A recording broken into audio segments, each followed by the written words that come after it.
Hello everyone, welcome back to my channel. आप सुन रहे हैं story or twisted destiny the game of life.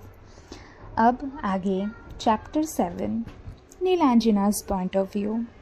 मैं कैब में बैठी हुई थी और अपने पुराने दिनों के बारे में सोच रही थी कि क्या से क्या हो गया।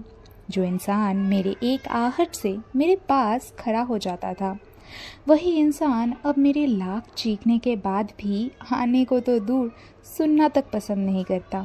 वो कहते हैं ना, जो सो रहे हैं उसे तो जगाया जा सकता है, पर जो सोने का नाटक कर रहा है उसे कैसे जगाओगे। अब वो मेरी सुनना ही नहीं चाहते तो मैं क्या ही किया जा कर सकती हूँ। पता नहीं इसमें दोषी कौन है या असली गलती किसकी है।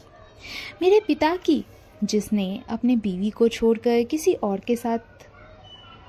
और का हाथ थामा।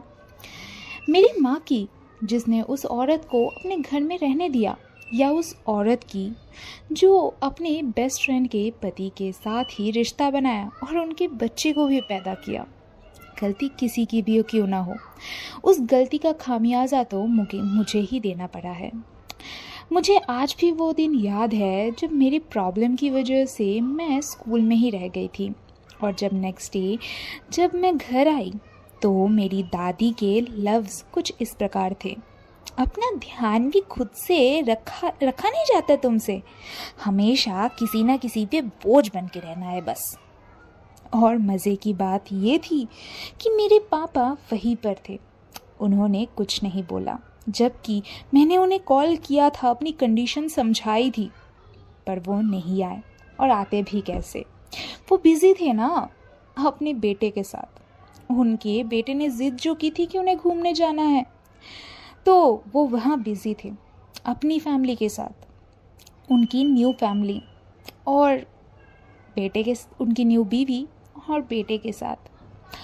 और अगर आप लोग सोच रहे हो कि मैं स्कूल में क्यों रह गई थी, मैं तो खुद आ सकती थी, तो मैं बता दूँ, मुझे कुछ जेनेटिक प्रॉब्लम है जिसके चलते मुझे time to time paralysed attack आते हैं, जिसमें मेरी बॉडी का कोई भी एक पार्ट कुछ टाइम के लिए पैरालाइज्ड हो जाता है और मुझे एक टाइम पीरियड के अंदर मेडिसिन लेना ही होता है, वरना मेरी जान को भी खतरा हो सकता है। और उस दिन हुआ भी यही था। अगर ड्राइवर अंकल मुझे ढूंढते हुए स्कूल में नहीं जाते और मुझे टाइम पे हॉस्पिटल नहीं ले जाते तो शायद अब तक मैं मर चुकी होती। इसलिए मेरी दादी मुझे बोझ बुलाती है। और जब मेरे पापा मिस्टर नितिन रॉय को ये बात पता चली, वही उन्होंने बस ये कहा, सॉरी मुझे पता नहीं था। सीरियसली पता नहीं था? मैंने कॉल करके कहा था, पर ध्यान देते तो मेरी बातों का पता चलता ना कि मैं क्या बोल रही हूँ। पर उनका ध्यान तो अपने बेटे पर था, और मैं हूँ ही कौन जो मुझ पर ध्यान दिया जाए। पहले बातें कम होना शुरू हुआ, फिर मिलना, और अब उनकी शक्ल से भी मुझे नफ़रत है। वो खुश है अपनी लाइफ में अपने फैमिली के साथ, और मैं अपनी फैमिली के साथ। अब उस इंसान की मौजूदगी से भी मुझे नफ़रत है, और उतनी ही नफ़रत उस औरत से करती हूँ जिसकी वजह से मेरी माँ आज मेरे साथ नहीं है।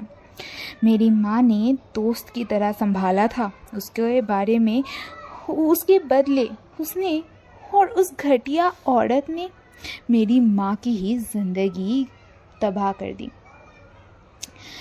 मेरी माँ की ज़िंदगी में ग्रहण लगा दिया। आज भी याद है वो दिन जब मेरी माँ को पता चला था उस औरत और मिस्टर रॉय के अफेयर के बारे में। उस औरत के साथ मैडम मैं अपने ख्यालों से बाहर आई। कैब ड्राइवर मुझे बुला रहे थे, तो मैंने बाहर देखा रॉय मैंशन में पहुंच चुकी थी हमारी कैब। अपने ख्यालों में इतनी गुम थी कि मैंने ध्यान ही नहीं दिया कि मैं कब रॉय मैंशन के बाहर आ गई। मैंने कैब ड्राइवर को पेमेंट किया और रॉय मैंशन के अंदर चली गई।